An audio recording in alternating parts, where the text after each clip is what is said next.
Hello and welcome back. This is episode 32 of Ghost Creatures and Scares Oh My. This episode is called The Missing Colony of Roanoke and the Mary Celeste. In this podcast, we take the entity featured in each episode of the popular show Supernatural and explore creepy real life stories, myths, and legends that surround the theme. So this week we're looking at episode 9 of season 2 of Supernatural called Croatoan. After Sam has a vision of Dean killing a young man who seems to be possessed by a demon, the two brothers head off to Oregon to search for the answers. They come across a town infected by a deadly virus that drives a person to kill.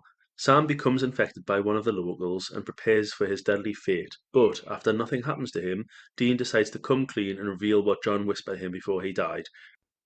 It feels like it's been ages since we've recorded one of these. Yeah, had a couple of weeks off, haven't we? Not by choice, just by illness. Yeah. It hasn't been a good week. Your illness, I escaped it. You managed to escape. Yeah, that's actually a bit of a mystery. Speaking of mysteries that we're covering today, I don't know how you've managed to escape it because it's been the most vile bug I've had for ages. It really has. It's wiped me and my daughter out, hasn't it? Yeah. But we're coming on the other side of it, so we're ready to do the podcast. I'm not even going to say I'm feeling sleepy because I'm not. I've got my energy back. Had a lot of caffeine. Aye. So yeah, we're looking at mysteries today. This is one of them episodes that's really nice because I didn't have to think too hard about what to link it to. It just this missing colony of Roanoke's a really popular kind of myth, isn't it? But not a myth; it's a real story. But the myth that grew around it. Um, and I thought about doing that one and what other mysteries we could do. So I've settled on the mystery of the Mary Celeste, which is like a naval mystery. But loads of other ones I was thinking about, but I didn't know if they fell more under the realm of conspiracy theories. So like I thought about Area 51 because that's a huge mystery. Definitely a conspiracy theory, though, as Yeah, well. and we kind of covered Area 51 slightly, didn't we, when we did the moon landing hoax? Yeah, Yeah, alleged hoax. alleged hoax, I was about to say. And I probably will come back to Area 51 when we do aliens in the future because I do find it really fascinating. What else did I scribble down? Bermuda Triangle. Mhm. That's a really interesting one actually that we could do that in the future. You know, the one where that those planes went across, and there was one where it cut out like an hour of the journey, so they think it's like a portal to somewhere, or it's a Ah, hotspot for aliens. yeah, it's like something to do with like the magnets or something around there, isn't it? The Apparently, magnetic pull or something. yeah, the electromagnet thing of it. I don't know, magnetic. I don't know, whatever it's called. Amelia Earhart. That's another mystery that I like. Ah, Didn't know what happened to her. She's one of them ones that people say, oh, there's an island full of people like Elvis and Marilyn Monroe and JFK and Amelia Earhart who didn't really die. They just faked their own deaths to go and like live a secret life. Obviously, they'll some be dead mystical now, island, but I was about to say. that'd be quite a cool island, though, wouldn't it? Well, yeah, I obviously if all like loads of famous people went there. Yeah, God, that'd be really good. So we're going to start. It makes sense to dive into it straight away, really. So, um, what do you know about Roanoke or Croatoan?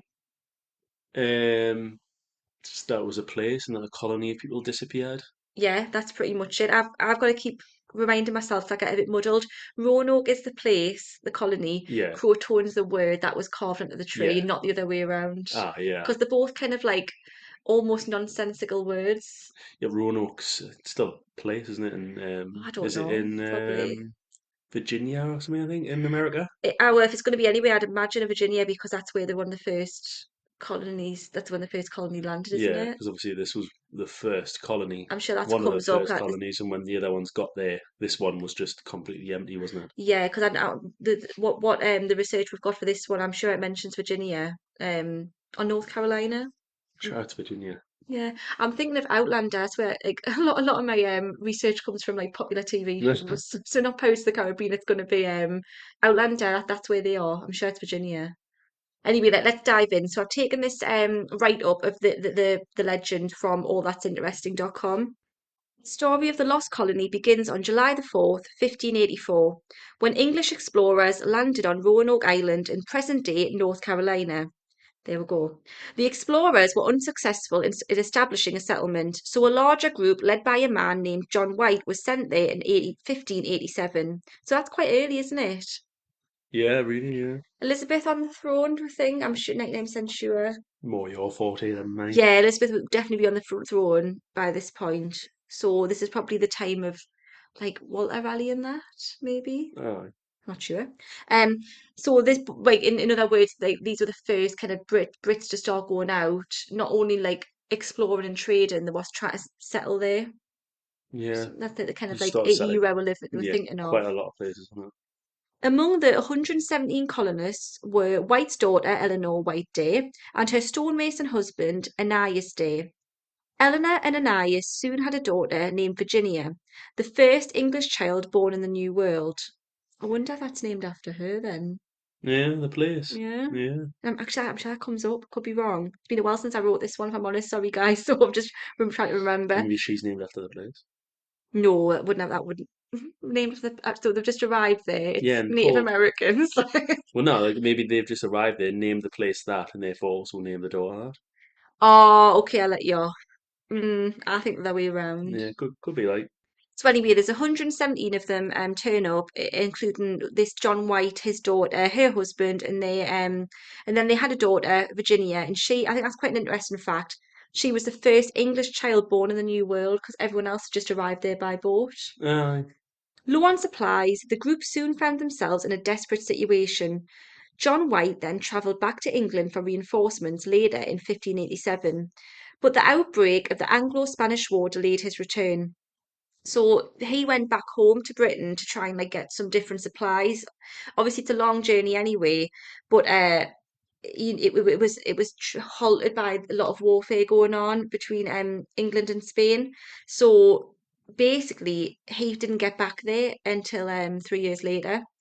So when he finally managed to get back to Roanoke more than 3 years later in 1590, the settlement was entirely deserted with no remains in sight. The only clue as to what had happened was a fence post with the word Croatoan, the name of a neighbouring Native American tribe, carved into it. So he gets home and he thinks, well, I mean, it's not like he couldn't send a letter because there's no post. He couldn't do anything. He just There's had no to, form of contact really. It was a no, case it of really wasn't. waiting until he went back. Really, when I was. Yeah, so he's just thinking, well, there's 117 of them. It's not as if I've left three people. Aye. Um, they're probably doing okay, but then he might have had his doubts because he had to go back to get supplies and they weren't in a great space anyway. Do you know what I mean? Aye. So that's the last we ever hear from the colonist of Roanoke. However, until 1937. So before I go to this bit, what do you think happened? He gets back, there's nobody there, and there's just a word Croatoan, which we know is the name of a Native American tribe, like carved on a post. Well, because it's like a name of an Native American tribe, you would think maybe they went in and maybe captured everybody or Yeah, killed everyone and that's a moved on with sensible. it. That's a Yeah, sensible option. I mean, you're going to hear some wild, outlandish theories of what other people think happened, but it would make sense that maybe these Native Americans came and killed them, yeah. but it could have been that actually they died of like Well, yeah, I disease. mean, 3 years could have been a lot of things, really. I mean, they could have picked up my water wasn't good or food Hmm. wasn't good. They could have went looking for it and just disappeared one by one. Hmm. If you think about it, 3 years, as soon as they ran out of food and water, Yeah. I mean, each of them are going to start taking turns to disappear off, aren't they? What would be the purpose though of writing the word Croatoan on a fence post? But maybe the Native Americans just came after they were already gone and then wrote it. I've got a theory. I could be totally wrong. I think because there are reports at the time of Native Americans, very early on, actually, some of them were quite benevolent. Could it not have been that they were like, right, we can't wait for him to get back. He's really taking the mick. We're going to have to move on. We're going to go and seek help from the native tribe. I don't think the Native Americans wrote that. I think the Brits wrote that as if to say, like an old-fashioned text message. We're here. We're heading south, we're heading north. Yeah, This is where we're heading. This is where to find us. Obviously, that maybe didn't work out, and when they got there, they weren't welcomed in, so they had to keep walking, or they were murdered, or they just had to keep traveling. I don't know, yeah, but I think it's like as if to say, like, look for us here. yeah. So anyway, it was a mystery And then in 1937, so that's quite recent-ish history, a tourist from California walked into the history department of Atlanta's Emory University with a massive stone that Ed Schrader and others now think might be the most important artifact of the early American period. So there was a stone found, and he brought it to this university. On one side of the stone, which the tourist said he'd simply found in a swamp while travelling through North Carolina, the writing appeared to constitute a grave marker reading, Annias Day in Virginia went hence unto heaven, 1591, Annie Englishman shew John White Govey Vi. I don't know what that means. Govavaya? No idea. No. The engraving on the other side of the stone, however, was much longer. As it's that's sorry, let me just go. So that would be John White, the guy who's gone. That would be her husband, his daughters, so his son-in-law and the baby girl have passed away in 1591. Aye. And your Englishman shoe, maybe also Englishman John White buried here, maybe. Like maybe he died as well, so maybe Yeah, the daughter's the only survivor. That's just that, doesn't it? could be, yes. And that would Um, make sense because like it was infant mortality would have been very high in those days. The engraving on the other side of the stone, however, was much longer. As a team of Emery scholars deciphered the message, they were shocked to discover that the story that it told, one describing 2 years of suffering due to sickness and war with local Native Americans that led to the death of virtually all of the colony settlers, including the writer's husband and child. Oh, okay, so yeah, she's the only one who survived, his daughter. This story referred to John White as father, and sure enough was signed EWD, the initials of Eleanor White Day. That's a alright. great name, that. Day, isn't it? It's like a kind of movie you would watch. Eleanor Day. Eleanor I Day. think a Daredevil I'm thinking of, I think. It looked as though Eleanor had left behind the story of the Roanoke colony and more or less settled this mystery of the settlers' mass disappearance once and for all. Indeed, the university team initially declared that the stone was authentic. However, within the next 3 years, a Georgia stonecutter found more than 3 dozen stones, also claiming to have been written by Day, and which were also soon deemed authentic. Then, in 1941, the Saturday Evening Post ran a devastating 11,000-word expose debunking the legitimacy of all the stones as a hoax and revealing that the Georgia stonecutter was a fraud thanks to various evidence. So, he'd been making all these stones. Maybe a local guy is a bit obsessed with the story Aye. and like maybe come up with his own little, I don't know if he's done it maliciously or just come up with his own little fantasy of what actually happened. Maybe he thought he knew what had happened and thought, well, I'm just going to put it to bed now. Yeah, I mean, or maybe makes me my silly little hat on. This is what I would think. Is he thinking, right, I'm going to plant all these, they're going to get found, and I'm going to become a hotspot for tourists and make some Make some cash. money, Stone cold dollar. Like that's what I'd be or maybe thinking. he was a demon just throwing people off the scent. Oh, yeah, that's where Aye. your brain goes. Mine goes to the money and the Uh, conspiracy. Um, but then in 2016, Ed Schrader decided to take the original stone found in 1937 to the University of North Carolina for analysis. So this Ed Schrader is like obviously a recent guy, and he's not like 100% about this. So he gets this original stone and he takes it to North Carolina for more analysis. Obviously, modern day analysis is going to be a lot more like trustworthy, you yeah. would think. He sliced off one end of the stone and discovered that, in contrast to the darker exterior, the interior of the stone was a bright white. Therefore, any inscriptions made in this stone would be the same bright white. So I don't understand that. So if if the inside of the stone was bright white, Mm-hmm. if you carved into that stone, obviously it's carving off Mm-hmm. the top coat, so it would have to be the same white color as the middle of the rock. Hmm. I still don't understand that. So I don't know if he's saying that means it's fake or not. Basically, I don't know if he's saying that's fake or not fake. Um, Shall we read you on? He's read like, on. I I think don't it understand. might let you know if you read on. Me don't understand.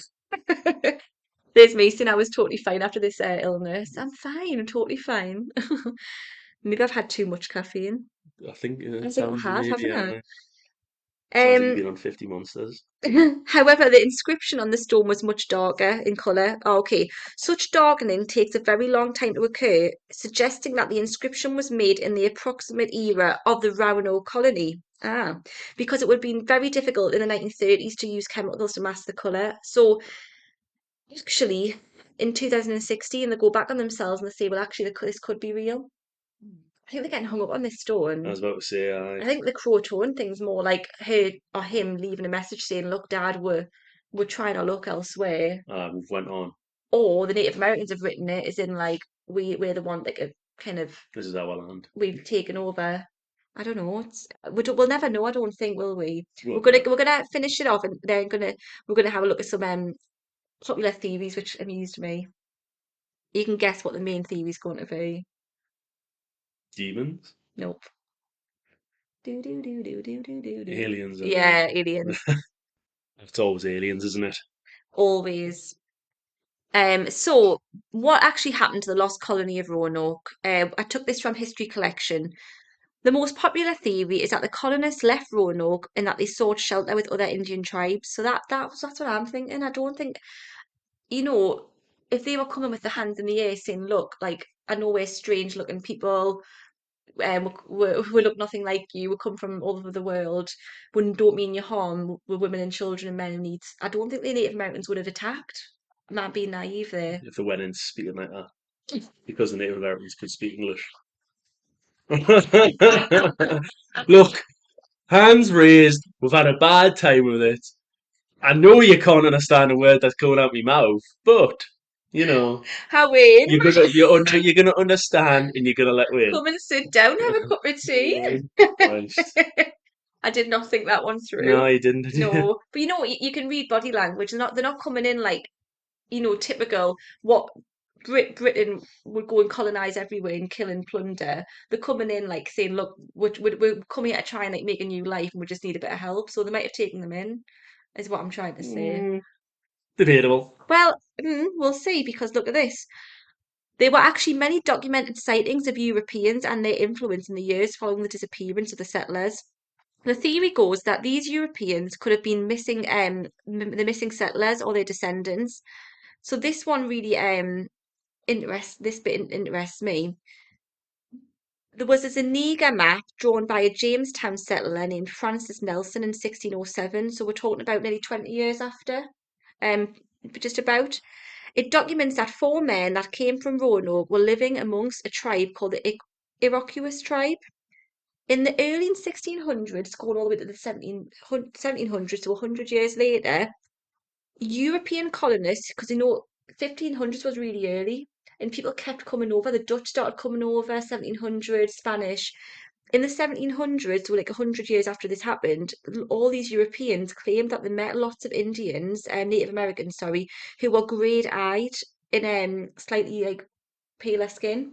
And they said that their legacy, they claim that they were descended from white settlers. Yeah, maybe. So apparently they're assimilated, and maybe they took them in and they all kind of lived happy ever after. Aye. I like that version. In 1696, so we're talking exactly like pretty much 100 years ago, French Huguenots left records of meeting blonde-haired, blue-eyed Native Americans soon after their arrival along the Tar River. And in 1709, John Lawson, in his book A New Voyage to Carolina, records Croatoans living on Croatoan Island who claimed that they used to live on Roanoke Island and they claimed to have white ancestors. William Strachey also claimed to have seen different Indian tribes living in two-story stone houses that the English showed them how to build. So a lot of these, and they're using the word Indians quite a lot here. I should be using Native Americans, but apparently a lot of their architecture that was very Western European. That and they said, oh well, we had white ancestors who were European. Aye. The white didn't say British, said just white Europeans, and they taught them how to build them. So that could be a theory, couldn't it? I mean, it's pretty, as far as theories go, it's a good one. I think it's a happy ending, isn't it? Aye. The main theory is that the settlers of Roanoke moved to Croatoan Island and joined with the Native Americans living there. That would make sense because that's why I think they've written like as if to say like we're leaving this patch. Here's where to find us. Aye.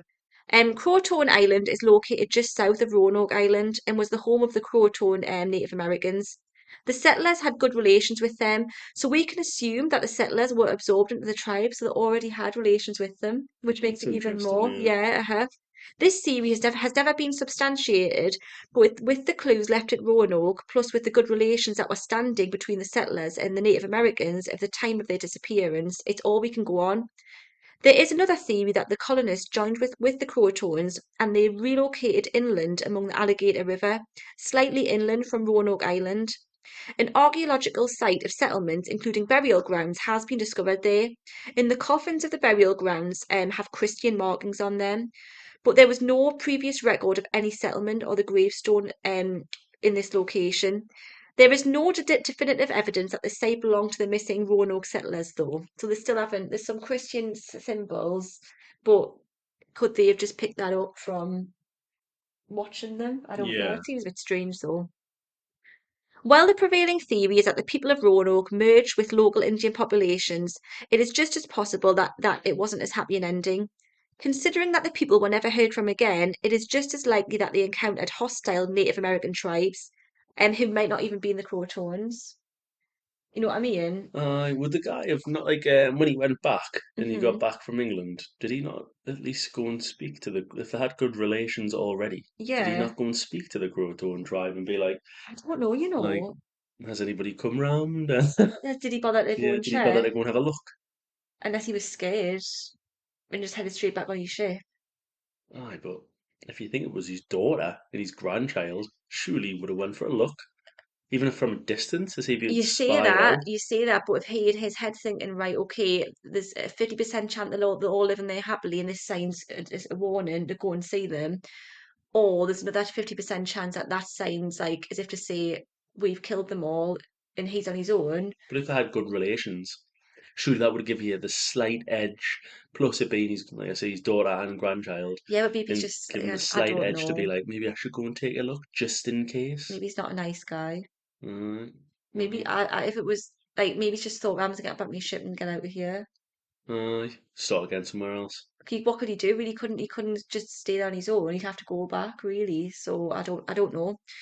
Um, so maybe they were taken as slaves. William Strachey, the Secretary of Jamestown in Virginia, claimed that in 1612 that he saw Europeans, four men, two boys, and one girl, living with the Eno tribe as slaves, and they were forced to beat copper. But there's no evidence that these Europeans were Roanoke settlers, but they could have been. And there's also theories of disease, widespread disease, but surely you would have found loads of bodies and burial sites. Yeah, I think it's been displacement or they went off somewhere. Starvation, and apparently they could have been murdered by the Spanish yeah, because that's probably more violent is other colonists. Do you know what I mean? yeah, Um, Another interesting one, which takes us back to episode 2 of the podcast. Native Americans believe in a wild spirit in the form of a beast called the Wendigo. When people resort to eating human flesh, as is the case of cannibalism, their bodies are taken over by the Wendigo. So if the people of Roanoke were so hungry that they resorted to cannibalism, according to the Native American belief, they are still alive, roaming the woods of North Carolina in the form of Wendigos. no, Good one, isn't it's a it? I good like one. that Link one. back to They second was, episode. if they were starving and they ate Uh, each other, the Native Americans were thinking, well, they could have just turned into Wendigos. Hmm. What thoughts on that one? I mean, it's an interesting one, and if Wendigos, I mean, it's obviously what they're based around, isn't it? Eating the Mm, flesh of others, and obviously, if they did run out of food, it may have become a thing that they resorted to eating each other. maybe. Another interesting one I thought, a lot of Native American beliefs center around nature and the natural world. Part of the Croatoan belief system it includes a spirit on the island that had the power to absorb humans into the landscape. So basically, if a spirit was offended or angered, it could turn people into trees, animals, stones, or any part of land. So if the colonists were exploring resources or abusing the land, it could have angered the spirit. And this means that the people of Roanoke didn't disappear at all. They were just absorbed into the land and became trees and stones. Well, if you believe in that sort of stuff, I suppose it's Yeah, reasonable. the look you're giving me is if like, come on, even aliens are going to be more believable at Mm, this point. turn them all into trees. Um, there's a theory that there's a reptilian devil of the woods.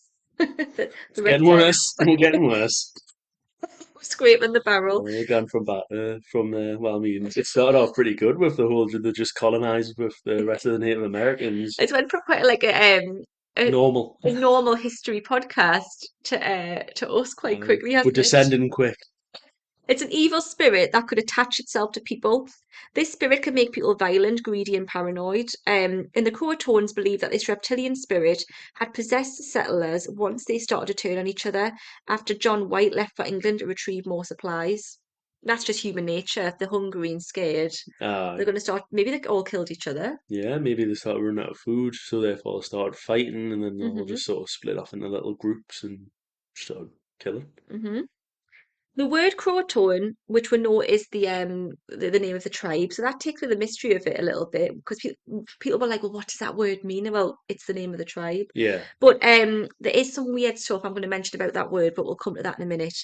But anyway, this word Croatoan was found carved into a fence post at the abandoned colony, which we've already talked about. And that is one of the most confusing parts of it because we don't really know. There's two aspects to this. Where did they go? And why is that word there? What is the meaning? The word Croatoan is also connected with other mysteries happening over centuries, each one more puzzling than the last. So, right before he died, Edgar Allan Poe disappeared for a short time. So, you know what, Edgar Allan Poe, very Aye. famous American like Gothic writer, The Yeah. Raven, The Fall of the House of Usher. Um, when he had a little bit of a disappearance, and then when he was seen again, he was absolutely delirious. We do know that he was a bit of a drinker. I think that's an understatement. In this final state of delirium before his death, allegedly one of the last words he said was Croatoan. So apparently, like he went missing. He came to found him. He was absolutely like hallucinating, and he was just saying Croatoan over and again. One of the last words. Yeah, So you could have said about 20 different words, and yeah, they've but just like, why picked would him you on that say one, being that? like, well, he might have just been reading about it, or it might have been Mm. fresh on his mind from a time he was looking at it. And Mm. he could have literally have listed off about 50 words, and they've heard that one and been like, oh, we can use that, that's good. I don't know about that. It's not as if it's not like a word that will be in your head when you're dying, unless it's there for a reason. Well, if he's a writer, Mm. he could have been looking it up for Mm. source material for something, or maybe he's Maybe. writing a new book. I don't know. I think it's a bit weird. His official cause of death is actually unknown, and the medical records and death certificates are actually lost. We never know what happened to him the night he died, so that's a bit mystery in itself. The word has also appeared in several other famous disappearances in the 19th and 20th centuries. In 1888, the stagecoach robber Black Bart carved the word into the wall of his cell before he was released from prison. He was never seen or heard from again. That's a bit strange. So, but then again, is it? I was about to say, is it? So he was released from the cell, so he left prison. Yeah, So he was released from prison, and he was just never seen or heard from again. So he got out of prison and just disappeared. Fair enough. yeah. But why did he write that word before he left? To mess with people. And also, it was found in Amelia Earhart's journal after she disappeared in 1937. That one's weird. So she was like one of the first female pilots to crack. Was it? Well, they're No. not the first to cross Yeah, I don't want to get my go around facts the wrong. world. I don't know if it's around the world or was it over the Atlantic, I think, but I could be other Pacific. You Google it because I don't want to like get my facts. I don't really know much about it other than she went missing on a long haul flight basically. And she wrote that in her diary. That's a bit strange, I think. Do you not think? Uh, sorry, I was just googling it. So she was attempting to become the first female pilot to circumnavigate the world. All right, okay, so it was the world. Um, the last bed that horror writer Ambrose Bierce, I've never heard of him. Bierce or Bierce. No, So the last bed that he slept in before he disappeared in Mexico in 1913 had the word Croatoan carved into one of the bedposts. Strange. yeah, In 1921, Croatoan was written on the last page of the logbook of the ship Carroll A. Deering when it crashed on Cape Hatteras near Croatoan Island. The ship was missing its entire crew. So it's quite a few occurrences there of people just going missing and this word Croatoan being left behind. yeah. So I think that's a bit creepy. Maybe it means something supernatural, like disappear or taken. Or does it is it like aliens? Or, No. well, think about it though. The thing is with, I'm not saying it is, but right, America is a hotbed for alien activity. Now, I think the reason it's a hotbed for that is because of the culture of America is huge on aliens and it's technology and space wars and everything like that. You know what I mean? I mean, it could be, if it is real, Yeah. it could be that because it's such a big place and because it's very technologically advanced hmm and there's lots of open spaces as well, that would be why it would be a hotbed for aliens. Well, I don't know if I was an alien and I was looking at the world, I would say, right, okay, they're the G's, they're the big bad. The G's. Is that icky? Aye. Icky. You know what I mean? America are the most powerful. They aren't they? We've got They're the most weapons in that, aye. like I know you could say like you could argue China and Russia and stuff, but if I was an alien looking objectively at this planet, I would say, right, okay, who are the bosses of the planet? It's going to be America. So let's take some of them people to see what's going on. Experiment on them. Yeah. You know what I mean? You'd go for like the most important place. Yeah, I suppose yeah, there's probably numerous reasons why it would be America. Mm. Okay, part two. We're ready for part two. Yeah. We're going to switch completely now to a nautical mystery. So this is the Mary Celeste. So, and do you know anything about Mary Celeste? No, not really, I don't think. No, it's the name of a ship, not a person. Because I was telling someone about this, and they said, is it like a missing person? But it's definitely not. It's the name of a ship. Ships tended to be named like female names, still do, don't they? Yeah, the SS Anne and The call ships like they'll say her. yeah. I don't know. It's like I I don't don't know, know. I guess it's probably always just been a thing in it since sailors had like Yeah. ships back in the day. I think it's like a lot of people are like, well, why does that happen? It's because I think a lot of maybe it's my opinion comes from language. If you think French, romantic languages, things have genders. Yeah, Do you know what I mean? Whereas we don't have genders in this country for objects, but maybe that's filtered in somewhere. it's not just because old sea captains used to call her Dara's me boat. Yeah, but is that like a something that's come over from France maybe? Like given inanimate objects a gender, or were the sea captains in love with the ship Probably in love with the because they didn't ships. have Yeah, wives? I Yeah. think that's we've nailed it. Who have you got in your head as a ship captain? Him from The Simpsons. Yeah, hugging his The ship. one true mistress. Yes, exactly who I've got. Uh, the fate of the captain and the crew of the Mary Celeste, it remains one of the most enduring maritime mysteries in history. So on November the 7th, 1872, the 280-ton brigantine set sail from New York Harbour on its way to Genoa, Italy. Genoa, is that how you say it? Do you know it? Genoa. Okay. So on board from New York were the ship's captain, Benjamin S. Briggs, his wife Sarah, and their 2-year-old daughter Sophia, along with 8 crew members. In less than a month later, on December the 5th, a passing British ship called De Gracia spotted the Mary Celeste at full sail in a drift about 400 miles east of the Azores, with no sign of the captain, his family, or any of the crew. Aside from several feet of water in the hold and a missing lifeboat, the ship was undamaged and loaded with 6 months' worth of food and water. Everything was left untouched as if they'd just instantly vanished. So everything was left untouched. Like it wasn't as if it was tipped upside down, a sign of a struggle. It was shipwrecked. It was just like as if they just vanished into thin air. Yeah, And you look at the date of that, 1872. I know it sounds like ages ago, but it wasn't really. yeah. We're Like a not. hundred and odd years ago in it. Yeah, we're not talking about the 1700s where there was pirates. I mean, there still could be pirates, but it's like it's not as if it's there was a bit what I'm trying to say, there was a bit more civility and like law and order by this point that you wouldn't think it would just been a mutiny in Well, I the mean, if it sea. was a ship, if it was pirates as well, you would imagine they wouldn't have left all the food and stuff, and it wouldn't have been like completely It would have been a struggle. They unfazed. said if Yeah. it was pirates, there would have been absolute struggle. There would have been bloodshed. There would have been bodies probably found. Aye. Would mutiny would suggest that year at war. They're just it's like it's this is I'm not going to do the maths. I'm going to try and do the maths. 28 add 12 is 40. Yeah. This is 40 years before the Titanic, so it's not like It ages and ages in the it past. couldn't have been anything violent, could it? Because if it was something violent, it wouldn't be completely undamaged. Yeah, exactly. That's what I'm saying. There would have been bodies or like something. Yeah. So it's just a huge mystery what happened. The Mary Celeste had a shadowy past, though. Originally, it was christened the Amazon, and it was given a new name after a series of mishaps, including the sudden illness and death of the first captain and a collision with another ship in the English Channel. An investigation into whether to grant payment by its insurers to the De Gracia's crew for salvaging the ghost ship found no evidence of foul play. So sorry, the De Gracia was the ship that brought it back in, Yeah. and the insurers were saying like, well, we could give them payment for salvaging this ghost ship, bringing it back, but could they have been the ones to deliberately like, could they have somehow killed them all, thrown the bodies overboard? And you've got to remember, I'm not saying it's like, oh, it's fine to go and kill loads of men, but there's a 2-year-old baby involved here and a woman.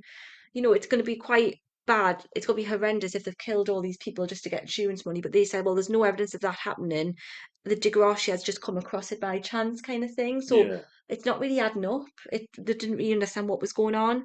Um, Mary Celeste would then sail under different owners for about 12 years, and then its last ever captain deliberately ran it aground in Haiti as part of an attempted insurance fraud. So maybe they got that idea and thought, oh, well, actually, that is a good idea. Imagine if they had just sort of like they all got off the ship thinking that it was anchored and the anchor snapped or something and just sailed away without them. Oh, Oh right. no, Yeah. it's leaving without her.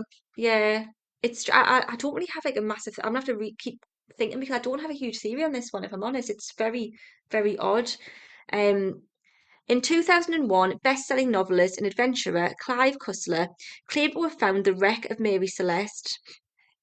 Oh, I'm thinking, how was that? The wreck of like because it was if when it ran Yeah. aground. Yeah, sorry, I'm with that. I'm thinking, no, it wasn't wrecked.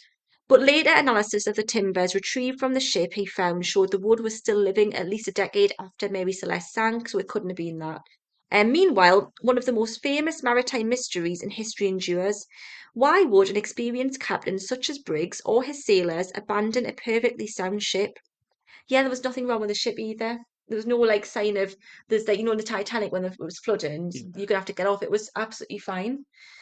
Theories over the years have ranged from mutiny, pirate attacks, assault by giant octopus, or sea monster. The Kraken. Yeah, well, the more scientifically minded propose an explosion caused by fumes from the 1,700 barrels of crude alcohol in the ship's hold. But how could it be an explosion if the ship was intact? Yeah. Don't understand that.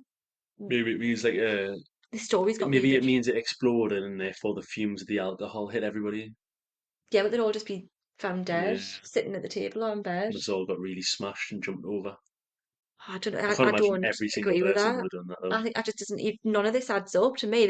In my brain usually I'm like, oh, okay, well, obviously this. I don't think there's an obvious to it. Yeah. Sir Arthur Conan Doyle, author of Sherlock Holmes, even weighed in with a short story that he published in 1884, in which the inhabitants of the ghost ship fell victim to an ex-slave seeking vengeance. On the less sensationalized end, an investigation chronicled in the 2007 documentary The True Story of the Mary Celeste was able to offer no definite conclusion, but it did suggest a scenario in which a faulty chronometer, rough seas, and a clogged onboard pump could have led Briggs to order the ship abandoned shortly after sighting land on November the 25th, 1872. So has he ordered everyone to go over? But the lifeboat was But still intact, wasn't it? yeah, but surely if they had went over, somebody would have came across them at some point. Not if they've tried to swim and they've all passed away and the bodies have just floated elsewhere. Uh, I suppose, but you would think, like if he's Hmm. seen land, it's in there, he's sighted land. Surely at least one of them would have been at the land. Yeah, you would think. Strange. Anyway, so according to the last entry in the ship's logbook, made that like the ship captain would keep a logbook. That morning, the Mary Celeste was within sight of the Azores island of Santa Maria. That was 500 miles from where the De Gracia would find it 9 days later. So that they could see land. So maybe they, for some reason, had to abandon ship. Makes you Strange wonder though. what would have made them abandon ship though. Unless Hmm. maybe it was like a bug or something, you know, that made them all delirious. Yeah, but they've just written in how a book. How can a book come on that quick if the morning that it went missing? because the note went missing that day because that's when the writing stops, and the captain would write in every day. Yeah. And that morning he was said, "Oh, we can see the Azores, sorry." Do you know what I mean? Strange. So here's some theories. Mutiny. Frederick Solly Flood, described as a man whose arrogance and pomposity were inversely proportional to his IQ. It's a bit of a burn, was in charge of the Mary Celeste salvage hearings. One of his theories was that the crew got drunk off the alcohol, which was non-portable because it was basically ethanol. It's like pure vodka. Yeah, well, yeah. Then they killed Captain Briggs, his family, and the ship's officers, then fled out in the wells of the sea. That's my money. Yeah. Sadly, I think they've murdered the family and any other loyal officers. There's been a few scallies on there who thought, right, let's get the Surely there would have been some sign. not if they did it at night. Why not? Because there would have been blood somewhere. Not if they just got them And and if they chucked them did that, overboard. why would they, if they're going to chuck them overboard though, why wouldn't they keep the ship? Probably didn't want the ship. Well, what were they doing then? They probably took money or something. Yeah, but Or they could did have it just not had say an everything was argument. left completely? Yeah, but how do you know everything was? Was there not some money or like jewels? Well, sure, they would have had a log, wouldn't they? A ship's log with all of the stuff being transported. Mm, true. So you don't think that one? No. Number two, insurance fraud. Um, in a further twist, according to Solly Flood, James Winchester, who had a stake of ownership in the Mary Celeste, had assembled the crew specifically for the task of murder. The reason Solly Flood gave for Winchester's murder plot was insurance fraud. There was also the possibility that the captain of the De Gracia and the Mary Celeste had formulated their own insurance fraud conspiracy, in which Captain Briggs disappeared with a share of the cash. A very dramatic mystery indeed, eliciting exactly the huge amount of attention you might want when you're carrying out fraud. Um, Though Solly Flood believed that the Mary Celeste cargo was overinsured, it wasn't. There was no reason to commit fraud. Ironically, in 1885, the new captain did overinsure the cargo and wrecked the fixed up Mary Celeste on the coast of Haiti. So we do know that happened. So that's, do you think thoughts on that one? That it was an insurance job, that the captains were in on it? Nah, because surely somebody would have found them at some point. Mm-mm. Number three, were they attacked by their own rescuers? Um, Perhaps Morehouse, captain of the ship De Gracia, so that's the ship that came to the rescue, well, not the rescue, found the ghost ship, had ambushed the Mary Celeste, lured them onto the De Gracia, and then murdered everyone.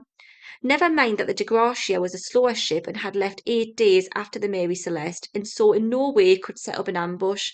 But an article published on August the 29th of 1931 in the Quarterly Review loved this theory and wrote that Morehouse was sailing under an alias and that he was a man of evil repute and named Boyce.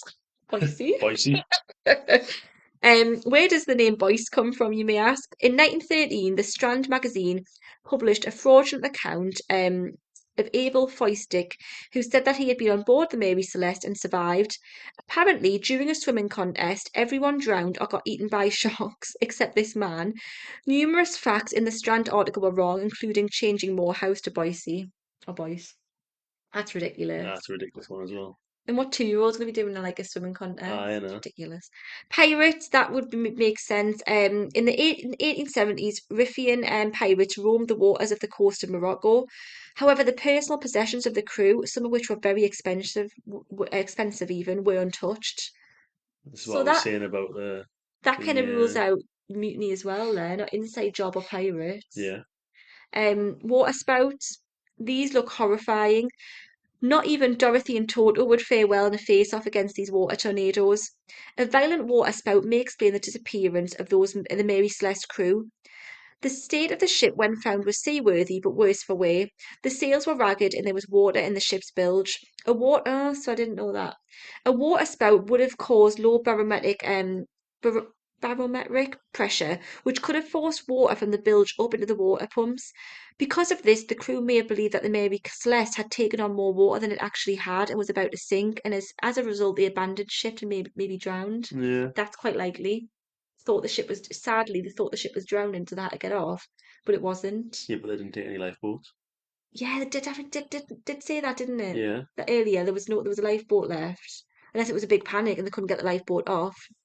Seaquake. And number six, if an earthquake on the seabed had taken place, the resulting turbulence could have damaged the cargo of alcohol. Displaced hatches point to a possible inspection of the cargo and airing of fumes. However, the barrels were damaged. This could have led Captain Briggs to fear that the ship was about to explode. So, abandon ship because it's going to be an explosion. Yeah. I mean, my theory would be that maybe it was really, really rough seas Hmm. and it's shook the boat around enough Hmm. that the people have been thrown overboard. Yeah, but surely though, like, would they not have been down on the But underneath? if there was a mix of, say, that one where the Hmm. fumes were under were in the boat, then Hmm. people would have been forced out and onto the deck, and then if there was rough seas, they would have been chucked over. Right. That comes at number seven then. Fear of an explosion or an actual pressure wave explosion may have led the Captain Briggs to assemble his crew on the lifeboat attached to the Mary Celeste until danger had passed. If the rope connecting to the lifeboat to the ship had sapped, they might have soon found themselves adrift without a ship. So maybe there was another lifeboat that they took. I don't know. Is that what that's saying? The lifeboat's like, because that's Maybe saying, it's saying like that. Yeah, maybe there must have been another one yeah, must have been. Number nine, I love this explanation. Aliens, because why not? then. That's the one. I mean, why? We know what Yeah. it did. It was aliens. Number 10, getting lost. The Mary Celeste had just come out of a storm. On a previous voyage, the Mary Celeste had carried coal. This may have clogged the pump, leading to it being dismantled. Without one of its pumps, Briggs wouldn't have known how much water it was in his bilge, and he couldn't check by sight because of his packed cargo hold. Possibly as a result of his inaccurate chronometer, Briggs was 120 miles west of where he thought he was. According to his calculations, he should have sighted land 3 days earlier than he finally did. If he believed that his ship was indeed sinking due to bad weather, he may have ordered its abandonment in the hopes of reaching the shore safely. Um, thoughts? What's the most likely out of all of that? Aliens. Yeah, it's got to be aliens. It's got to It be was aliens such a in compelling it. reason. Yeah, I truly believe. Nah, if I was gonna bet on anything, maybe the sea quakes. See, my brain always goes to not trusting people. So I think there was a little dodgy one on board who's just went A little dodgy one. crazy. Um, this will give you a clue to next week's episode, which I am absolutely buzzing about. A dodgy one who killed everyone in the middle of the night.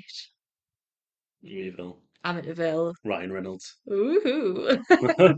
Not of Ryan Reynolds, I clarify. Just to Amityville is such a. I'm so excited for Amityville. And guess what's coming up after Amityville? Amityville the week after. Um. Scary Dollies. Oh my Annabelle, goodness. Robert, and Land of the Dolls. I'm so buzzing for it. Anyway, sorry, getting back to ships and ghosts and all that, and aliens. Supernatural explanations, often fueled by the era's fascination with ghost stories and the unexplained phenomena, also found their way into public discourse. Tales of sea monsters, ghostly apparitions, and cursed ships added to the allure of the Mary Celeste mystery. So thank you so much for listening to this episode of Ghost Creatures and Scares Oh My. If you'd like to stay updated on episode releases, please give us a follow on Instagram or give us a little watch on YouTube. Next time we're continuing with a horror titan, the Amityville. See you soon.